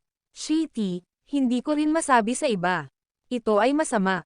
Hinanap ng Black Hawk si Levi ng mataas at mababa ngunit walang resulta. Hindi niya kilala si Levi pati si Daxon at iba pa. Hindi bababa sa lahat ng iba ay alam kung saan siya maaaring maging mahusay sa sandaling ito. Gayunpaman, kinailangan ni Black Hawk na maghula habang pilit niyang hinahanap si Levi. Wala siyang ideya kung saan magsisimula. Di bale, facade lang ito. Hindi ito magdudulot ng anumang tunay na problema, kung hindi, tayo ay nasa malalim na bagay ngayon. Sa huli, sumuko si Black Hawk sa paghahanap kay Levi. Noon lang, lumapit sa kanya ang Lab of Gods. Si Mr. X ang nangunguna sa club mismo. Black Hawk, mukhang nagulat ka. Napangiti si Mr. X. Nako, hindi. Akala ko ay mas maaga kang kumilos kaysa sa inaasahan. Pinunasan ni Black Hawk ang malamig na pawis sa kanyang noo. Siya ay isang matalino. Alam ni Black Hawk kung ano ang ibig sabihin ng Lab of Gods na lumapit sa kanya. Mukhang malapit na nilang isakatuparan ang plano. Ang plano ng Lab of Gods ay itago ang mga war machine sa ilalim ng mga istasyon ng kuryente habang ang iba ay ginulo ng hindi pangkaraniwang sitwasyon. Walang nakapansin sa kanilang ginawa. Ito ay talagang foul play. Lihim nilang inilagay ang mga war machine sa ilalim ng mga istasyon ng kuryente habang ang iba ay ginulo ng maling alarma. Pakiusap, Black Hawk, napangiti si Mr. X. Ang Black Hawk ay ganap na nasa kanilang awa sa sandaling ito. Hindi siya makapagpadala ng anumang senyales at magagawa lamang ang itinuro ng Lab of Gods. Okay, pupuntahan ko agad. Ginamit ni Blackhawk ang kanyang tungkulin para makipag-ugnayan sa mga especially iyan na itinanam niya sa lahat ng istasyon ng kuryente bago ito. Sa lalong madaling panahon, ang plano ng Lab of Gods ay naisagawa na. Nagpadala sila ng malalaking lalagyan sa mga istasyon ng kuryente sa buong mundo. Sa tulong ng Blackhawk sa pagkuha ng paghuhukom, ang mga war machine na ito ay inilagay sa ilalim ng mga istasyon ng kuryente. Ay hindi, tapos na. Itinakda ng Lab of Gods ang kanilang plano ng mas maaga kaysa sa inaasahan. Ang lahat ng mga war machine ay mahusay na nakatanim. Sa tingin ko malapit na silang gumawa ng kanilang hakbang. Pero si Levi ay wala kahit saan. Paano siya mawawala sa mga oras na ganito? Alam ni Blackhawk na sila ay nasa malaking problema. Ang lahat ay isang setup. Gayunpaman, walang tunay na pinsalang nagawa. Sa kasamaang palad, nagbago ang katotohanan. Ipapatupad na ng Lab of Gods ang totoong plano nito.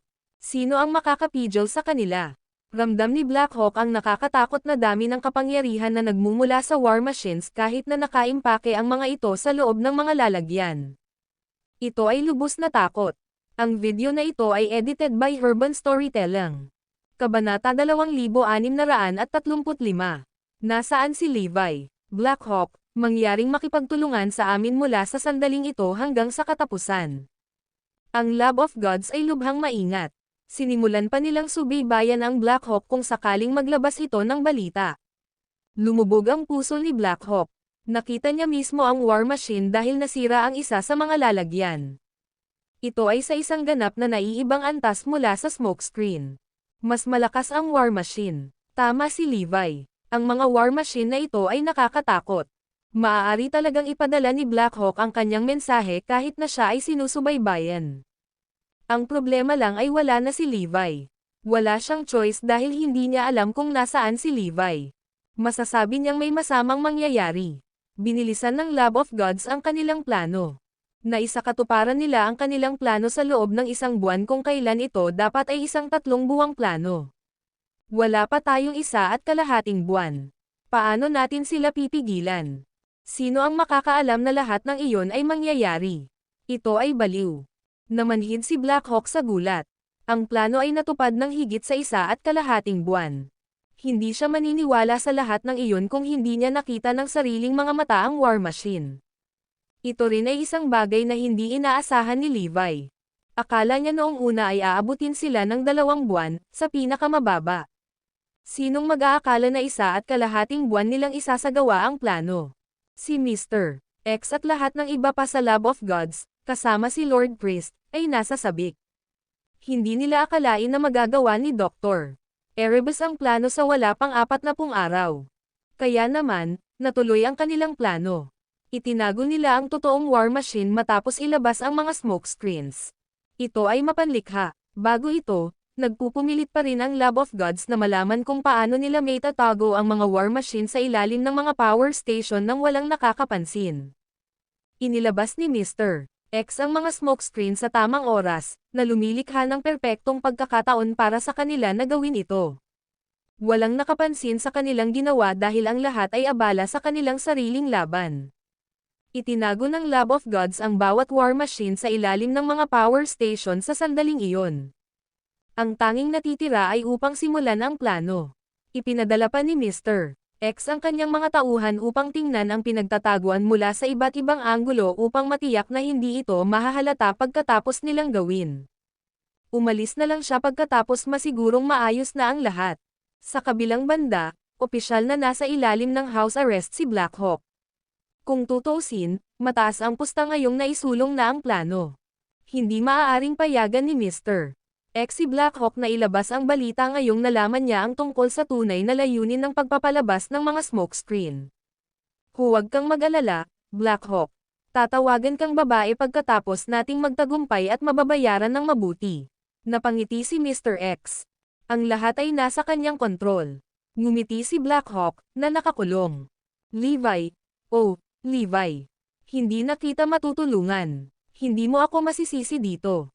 Noong una, Gusto kitang gamitin para tanggalin ang Love of Gods at hayaang magkahiwalay kayong dalawa.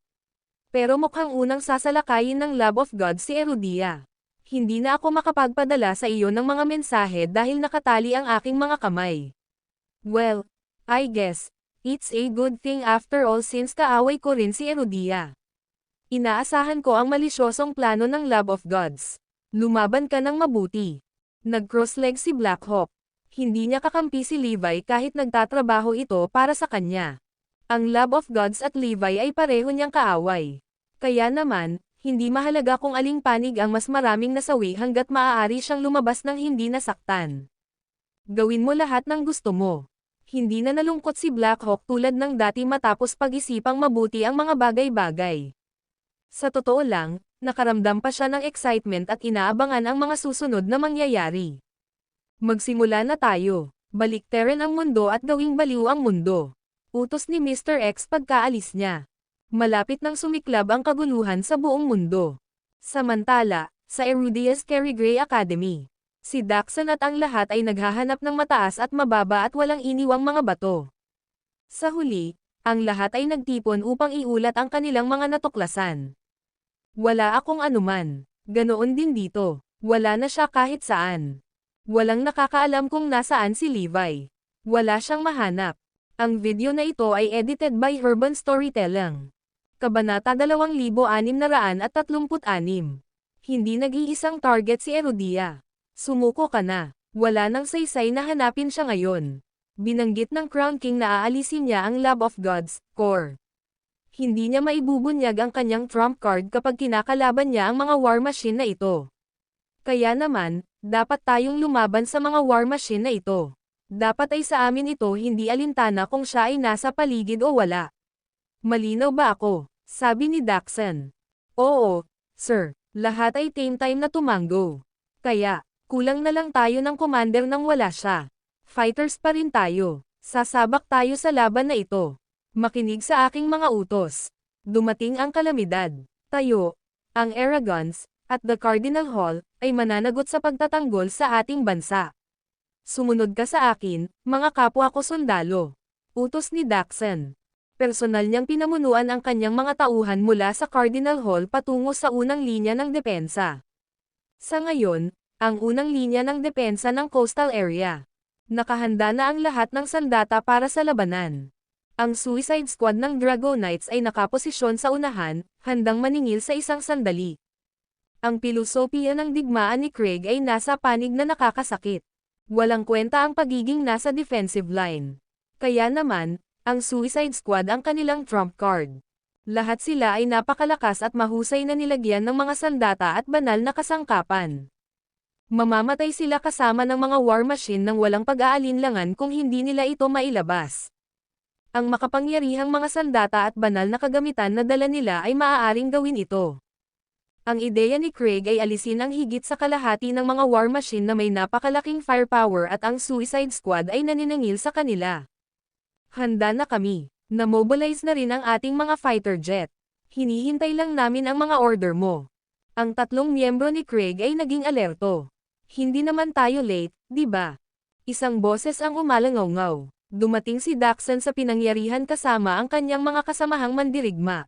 Haha, ito ay mahusay. Hindi ka late. Nakita namin sila mula sa malayo. Kakailanganin nila ng ilang oras upang maglakbay. Pero sa tingin ko, andito na sila any moment ngayon. Paliwanag ni Craig. Isang malawak na ngiti ang sumilay sa mga mukha ng mga Dragonites. Hindi sila sapat na kumpiyansa na kunin ang war machines kahit na naayos na nila ang kanilang mga depensa. Ngunit nasa kamay sila ngayon. Bumaba na ang tubig ngayong dumating na ang mga piling mandirigma ng Aragon at the Cardinal Hall. Hindi lang iyon, nandito rin ang mga elite na miyembro ng sinaunang Garrison Clan. May secret squad din kaming papunta dito para ay back up kami. Atake tayo from both sides if everything goes smoothly. Ngumiti si Daxon. Magagamit pa rin niya ang mga nasasakupan ni Levi kahit wala si Levi. Ang backup na binanggit niya ay ang Sacred Organization na pinamumunuan ni Deathfiend at ang hukbo ng Maya Industries na pinamumunuan ni Donald at Tyrone. Ang mga hukbong ito ay nagbigay ng suporta pagkatapos matanggap ang kanyang tawag. Kung tungkol sa huling trump card ni Levi, walang paraan na mapapakilos niya ito. Hindi naman pinaplano ni Levi na ibunyag ang kanyang huling trump card doon pa rin. Ay, ito ay mahusay. I don't believe they can take out Erudia after everything. Imposibleng makatawid sila sa ating defensive line. Si Craig at ang kanyang mga subordinate ay napuno ng kumpiyansa. Ayon sa balita, nagsimula na ang digmaan para kay Adron. Kasama rin si Zarain. Nakatanggap lang sila ng balita na kahit saan pa ay may digmaan. Sa lahat ng dako ay nasa digmaan. Mukhang hindi lang si Erudia ang pinupuntirya nila kundi ang buong mundo.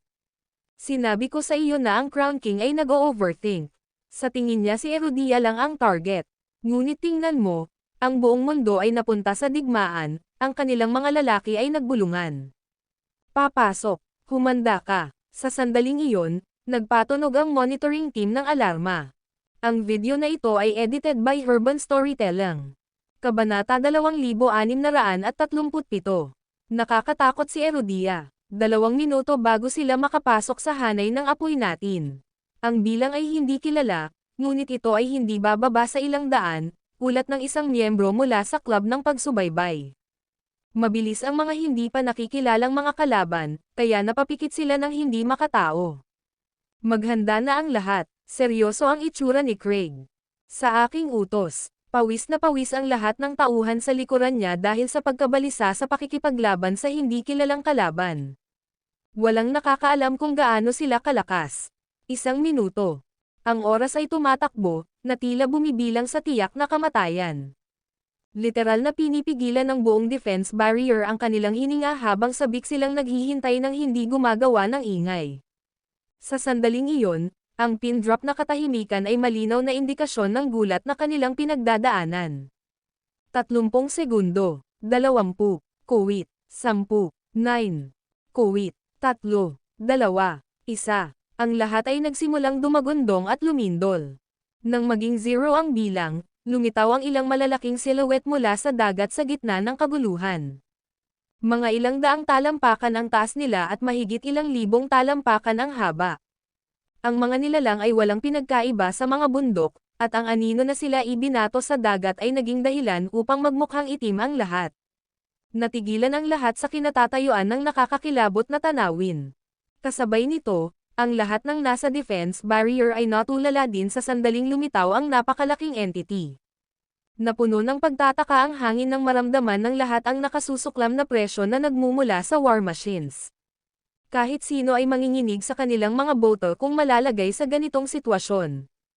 Maging ang isang tulad ni Daxon ay nagsimulang seryosohin ang mga bagay na may madilim na ekspresyon. Sunog. Nag-utos si Craig sa sandaling ang mga war machine na iyon ay bumagsak sa ibabaw ng tubig. Boom, boom, boom, boom. Ang mga advanced na armas ay nagsimulang bombarding ang kanilang mga target, na nagdulot ng dagandong habang ang kanilang mga pag-atake ay tumama sa kanilang mga marka. Ang kanilang mapang wasak na kapangyarihan ay hindi dapat kutsain, dahil agad nitong ginawang dagat ng apoy ang karagatan sa unahan. Sa sandaling iyon, tila ang dagat ay natabunan ng lava mula sa isang pagsabog ng bulkan. Hindi lamang iyon, sa lahat ng dako sa harap ng Erudian Coastal Defense Barrier ay nasusunog.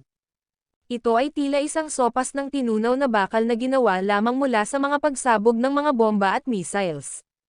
Ito ay isang marilag na tanawin na tumama sa takot sa sinumang mata na ng ahas na tumingin dito. Nang makita iyon, maging ang Lab of Gods ay namangha. Ganito ba talaga kitikot si Erudia sa pamamagitan lamang ng kanilang modernong armas? Paano naman ang mga mandirigma nila? Tiyak na hindi sila kaaway na maaari nating maliitin. Ang mga Dragonite at modernong mandirigma ay lahat ay nakahiga, ngunit sila ay napakalaking asset pa rin kung at kapag sumiklab ang isang digmaan. Higit pa rito, kung si Erudia ay maaaring magdulot ng ganitong eksena, sila ay dapat na tunay na nakakatakot, upang sabihin ang hindi bababasa. Boom! Ang lahat ng nakakatakot na firepower na iyon ay dumapo sa mga higanteng nilalang, ibinalik sila sa dagat dahil hindi nila kinaya ang pag-atake, nawala sa apoy. Ang kanilang galit na sigaw ay yumanig sa kalangitan na parang dumadagandong na kulog at nag-iwan ng malalim na ugong na umalangaw sa hangin. Kuwit. Gayunpaman, Nagpatuloy ang pagsalakay ng mga pag-atake habang kumalat ang apoy sa nagniningas na dagat. Daan-daang mga nilalang ang nalibing sa apoy na walang paraan ng pagsulong, at lahat ay mukhang miserable, na may ilang sugatan. Sa sandaling iyon, halos hindi na makatayo ang mga war machine. Hahaha, di ba sabi ko sayo, dapat ay nagpakita sila ng paggalang sa amin kahit gaano pa sila kalakas. Mabubutas pa natin sila gamit ang hindi kapani-paniwalang mga sandata na ito. Talagang pinalaki ng Crown King ang lakas ng war machine sa paglalarawan niya. Natawa si Craig matapos makita kung gaano kabisa ang mga armas. Ang iba ay nabigla din at dahan-daang nagsimulang mag-relax. Hindi na sila nababalisa gaya ng bago ang pag-atake. Sige na, panatilihin ang pagpapaputok, patayin silang lahat, sigaw ni Craig. Kasabay nito, 10,000 fighter jet ang dumating na nag-zoom sa kalangitan at nagsimula ng mga alon pagkatapos ng mga alon ng pambobomba sa carpet sa baybayin sa ibaba. Boom! Boom! Boom! Lalong tumindi ang dagandong kasabay ng pagbagsak ng mga alon pagkatapos ng pambobomba, na naging sanhi ng paglawak ng nagniningas na dagat at lumaki ang apoy. Ang mga war machines ay nasa matinding paghihirap sa puntong iyon habang patuloy na tumataas ang bilang ng mga namamatay. Ang kanilang paunang momentum ay wala kahit saan. Ang video na ito ay edited by Urban Storytelling. Kabanata 2638. Erudias kumpletong tagumpay. Ipadala ang Suicide Squad. Ipadala rin ang Mechacorps. Utos ni Craig. Sumali tayo sa laban at maiwasan ang karagdagang casualty. Sigaw ni Divine Brigadier Daxon, habang inaakay niya ang mga mandirigma patungo sa karagatan para makipaglaban.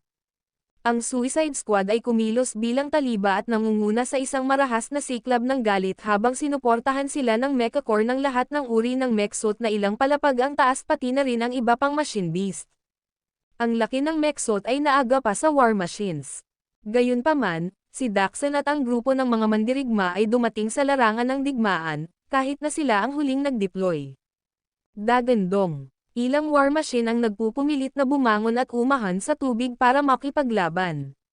Sabi nga, ang unang lumabas ay puro sugat dahil sa bombardment. Kaya naman, wala sila sa kondisyon ng pakikipaglaban at mabilis na natanggap ni Daxon at ng kanyang mga mandirigma. Isa-isang bumagsak ang mga war machine. Ang ilan ay pinunit pa nga ng baliw na Suicide Squad, na ang tanging layunin ay patayin ang bawat war machine na nakikita nila. Nang dumating ang Mechcorps sa larangan ng digmaan, mas naging isang panig ang mga laban sa mga war machine. Iyon ba? Ito lang ba ang mayroon ka? Ha. Parang nasobrahan namin ito sa pamamagitan ng pag-deploy ng napakaraming unit para labanan. Natawa si Craig habang pinagmamasdan ang patayan na nangyayari sa kanyang harapan. Ganun ba talaga kadali? Napakaraming oras ang ginugol namin sa paghahanda para dito. Ngunit ngayon ay parang isang pag-aaksaya ng oras. Biglang sumagi sa isip ni Craig ang kaisipang iyon, may nangyaring hindi inaasahan sa larangan ng digmaan. Nagsimulang lumitaw ang mga war machine mula sa likod ng mga puwersa ng Erudian at inatake sila mula sa likuran. Ano ito? Nahuli ang lahat. Kailan sila nakasunod sa amin? Saan sila nanggaling? Di ba kanina pa sila nasa harap?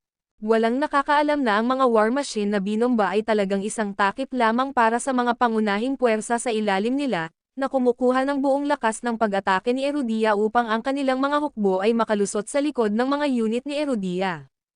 Ang mga war machines na kalalabas lang ay mga bagong tropa, kaya lahat sila ay naghahangad na pumunta, na nagdulot ng ilang mga problema para sa Suicide Squad at sa mga lalaki mula sa The Cardinal Hall. Backup. Magpadala ng backup. Nagdilim ang ekspresyon ni Craig. Kaya mas malakas sila kaysa sa inaakala natin. Salamat sa Diyos ginawa namin ang lahat ng mga paghahanda. Ito ay hindi lahat para sa wala. Patayin sila. Patayin silang lahat. Bulalas ni Daxon habang pinamumunuan niya ang pagsalakay habang ang isang buong hukbo ng mga tao ay sumunod na malapit sa likuran. Kuwit. Nagpatuloy ang labanan hanggang sa sumapit ang taksil, nang sumikat ang buwan. Ang magkabilang partido ay nagtamo ng maraming pinsala sa puntong iyon, ngunit sa ilalim ng pamumuno ni Daxon, nagawang manalo ni Erudia sa laban. Pinalis nila ang bawat war machine at walang iniwan maliban sa 10 na nakuha nila. Kahit na may mga nasawi, Mas mabuti pa rin kaysa sa inaasahan. Ang Suicide Squad ang may pinakamaraming nasawi, ngunit nawala lamang ang halos 1/3 ng mga miyembro nito. Ang iba pang mga unit ay may mas kaunting nasawi. Sa totoo lang, hinulaan ng mga Dragonites na ang buong Suicide Squad ay mawawala sa pagtatapos ng labanan.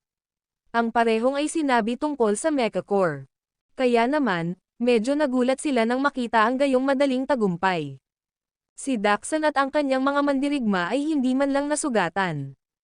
Ha, sabi ko sayo, sa kasalukuyang lakas ni Erudia, ang mga war machine na ito ay wala. Nakikita mo ba ito, Crown King?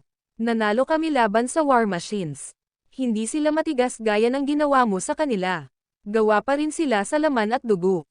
Duguan sila. Isang putok lang ang kailangan para mabutas sila. Oo, wala sila. Hindi namin kailangan ng shelter.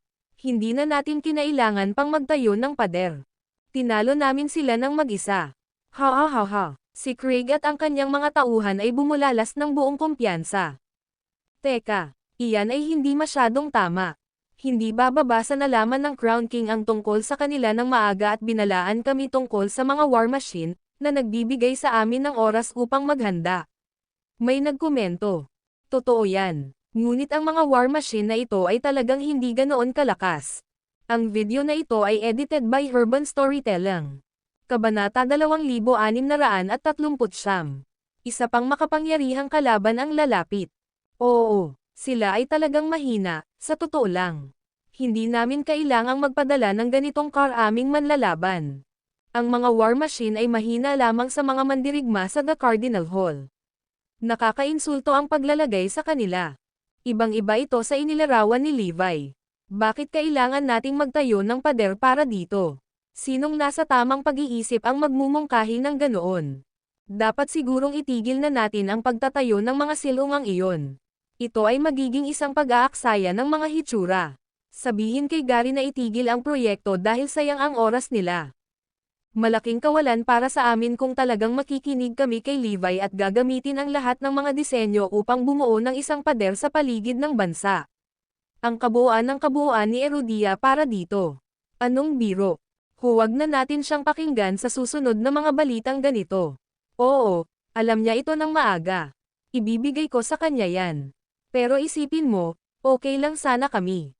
Magkakaroon tayo ng magkatulad na mga resulta sa pamamagitan lamang ng pag-react sa sitwasyon sa mabilisang. Totoo, sa mga kakayahan ng Dragonites, malamang na pareho ang mga resulta.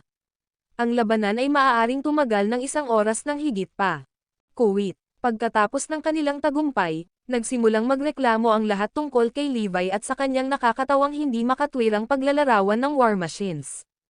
Nagtawanan sila kung gaano ito ka-exaggerated at kung gaano hindi kailangan ang kanyang mga plano.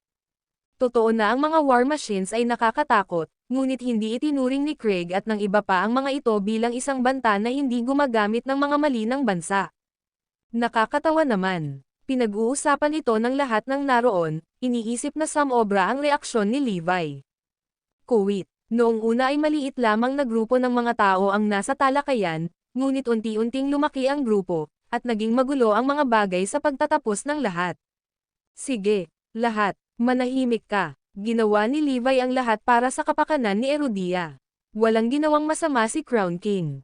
Noon pa man ay buong puso niyang pinaglilingkuran si Erudia at ginagawa ang lahat ng nasa isip ang pinakamagandang interes ni Erudia. At saka, hinulaan niya ang pagdating ng mga war machine. Sabi ni Craig at pinakalma ang lahat. Tama siya. Tumanggo si Daxon. Baka nagkaroon ng lapse of judgment si Crown King. Pagkatapos ng lahat, ang mga pagkakamali tulad nito ay hindi karaniwan. Para sa kaligtasan ni Erudia, mas gugustuhin kong maging sobrang handa kaysa sa ilalim, kung sakali. Nang marinig ang sinabi ni Daxon, tumanggo ang lahat. Talaga, buti sana kung hindi lumabas ang war machine at hindi na namin kailangang gamitin ang mga armas na hinanda namin. Baka zero casualty. Kailangan kong sabihin, ang pagiging handa ay mas mahusay pa rin kaysa sa hindi, ngunit ang Crown King ay talagang gumawa ng malaking kaguluhan tungkol sa isang maliit na bagay. Dapat ay pinupuri natin siya sa halip na sisihin siya. Ngunit nakikita na ito ay isang malaking pag-aaksaya ng mga mali, ito ay kahit na ngayon, tama. Ang realisasyon ay nakaginhawa sa lahat ng naroroon, at sila ay unti-unting nanlambot. Sige, ngayon ay linisin natin ang larangan ng digmaan at tingnan ang mga kondisyon ng mga nasugatan. Magpadala ng salita sa likod na dulo at sabihin sa kanila na itigil ang lahat ng operasyon. Patigilan si Gary sa ginagawa niya at sabihing pumunta siya sa amin. Kakausapin natin siya tungkol sa pagpapahinto sa pagtatayo ng shelters. Nagsimulang magbigay ng mga order si Craig at ang lote. Sa sandaling iyon, talagang gusto ni Daxon na pigilan sila na gawin iyon.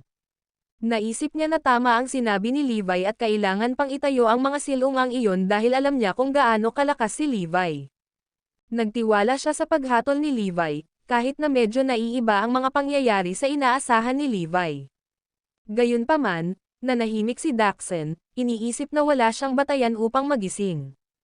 Kung tutuusin, ang kanyang katayuan ay pare-pareho o mas mababa kaysa sa lahat ng mga pinuno sa kanyang harapan, kaya ang tanging pagpipilian ay sumuko. Sige, seeing that wala na akong gagawin dito, I'll take my leave, sabi ni Daxon at naghanda ng umalis kasama ang kanyang mga tauhan. Walang problema, salamat ulit. Pagkatapos noon ay tinipon na ni Daxon ang kanyang mga tauhan at aalis na sana nang bigla silang nakarinig ng kaluskos. Kasabay nito, nagsimulang manginig ang lahat. Ang ibabaw ng karagatan na hindi kalayuan sa kanila ay walang tigil. Malakas na kaaway na sumalakay. Atensyon lahat, ang malakas na kaaway ay sumalakay. Ang video na ito ay edited by Urban Storytelling. Kabanata 2640. Dumating na ang backup. Tumunog ang alarma at umalangaw-ngaw sa buong defense barrier. Sa iyong mga istasyon, maghanda para sa labanan. Nagpanik na si Craig at ang iba pa at sumigaw agad. Nakuha ng lahat ang order at mabilis na bumalik sa kani-kanilang mga istasyon. Mas natakot sila sa pagkakataong ito dahil ito ay isang bagay na hindi pa nagagawa. Tama ba ang Crown King sa lahat ng panahon? Wala ba talaga tayong kapares sa mga war machine na ito? May mga lumalapit ba? Sabi ni Nicholas. Walang umimikroon para tanggihan siya at tahimik lang na naghihintay. Alam nilang lahat na posibleng-posible ang sinabi ni Nicholas at malalagay sila sa malaking gulo kung ganoon. Iyon ay, ang lahat ay mabilis na nag-react at inihanda ang kanilang sarili para sa labanan habang tumitig sa abot tanaw. Parang nagmumula ang dagandong sa magkaibang direksyon. Mula sa mga tunog nito, ang laban na darating ay magiging mas mahigpit kaysa sa kakalaban nila. Huwag mong masyadong isipin ito, guys. Hindi yan ang mga kalaban natin. Backup natin sila. Mula sa silangan, mayroon tayong Sacred Organization at Maya Industries sa kanluran. Mabilis na paliwanag ni Daxon pagkatapos niyang sumulyap at napansin kung sino ang paparating. Ha, backup, so sarili nating mga tao sila. Diyos, muntik na akong atakihin sa puso. Ha ha ha ha, alam ko na. Agad namang kumala si Craig at ang iba pa matapos marinig ang sinabi ni Daxon. Lahat, ito ang aming backup. Makakapagpahinga ka na. Sila ay ating sariling mga tao. Ang kalaban ay ganap ng nalipol at hindi na babalik. Tumayo kayong lahat, backup lang yan. Kuwit. Ang balita ay umalangaw-ngaw sa buong linya ng depensa at pinahintulutan ang lahat na makapagpahinga muli. Hindi nagtagal, dumating ang dalawang club sa baybayin. Malinaw na nakipag-ayos si Levi sa kanila habang ang dalawang organisasyon ay nagdala ng lahat ng kanilang mga trumpeta na may bilang ng mga banal na kagamitan na dala nila. At sa katunayan, inayos ni Levi para sa Maya Industries at Sacred Organization upang labanan ang war machines. Agad na pinakilos ni Deathfiend at ng iba pa ang lahat ng mga elite na nakuha nila ang mensahe at dumating upang tumulong. Ha? Nasaan ang mga war machine? Wala pa ba sila dito? Si Deathfiend at ang marami ay nataranta. Oo, bakit hindi natin sila makita? Akala ko sasabak kayo sa isang mainit na labanan. Parehong natarante sina Donald at Tyrone sa kabilang banda. Kaya naman, pinagmasdan nilang mabuti ang kanilang paligid. Malaking pagbabago ang kahulugan ng ekspresyon nang mapansin ang kalagayan ng dagat, puno ng dugo, mga bangkay at iba pa. Halos natakpan ang buong ibabaw. Hindi pwede. Napatay mo na ba ang lahat ng war machine? Tanong ni Deathfiend na gulat na gulat. Napasinghap ang lahat ng marinig iyon. Maging si Donald ay nagulat sa kanyang nakita. Oo, tama. Nagawa na naming patayin silang lahat. Tapos na ang laban. Narito ang mga war machine na nakuha natin. Itinuro ni Chandler ang isang lugar na hindi kalayuan sa kanila. Sa sandaling makita nila ang war machines, ang mga backup ay napanganga sa pagkamangha at ang kanilang mga panga ay nalaglag. Ano ang ibig sabihin nito? Naging super strong ba si Erudia o sadyang mahina lang ang war machine? Ang totoo, lahat ay handang mamatay pagkatapos nilang makuha ang mensahe para tulungan si Erudia.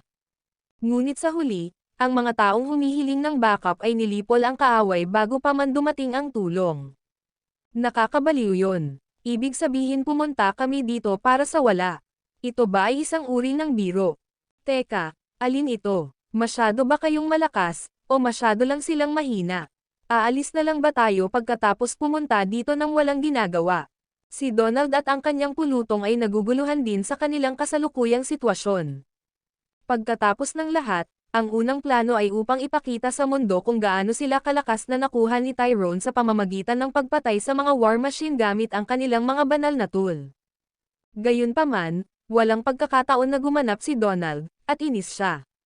Late na kayo, ngumiti si Daxon. But to be honest with you, hindi sila ganoon kalakas. Ang mga nasawi sa amin ay kaunti. Ngunit syempre, salamat sa Dragonites na nakatuon ang lahat ng kanilang firepower sa kanila at ginagawang dagat ng apoy ang karagatan. Minaliit nating lahat ang kapangyarihan nitong advanced na armas.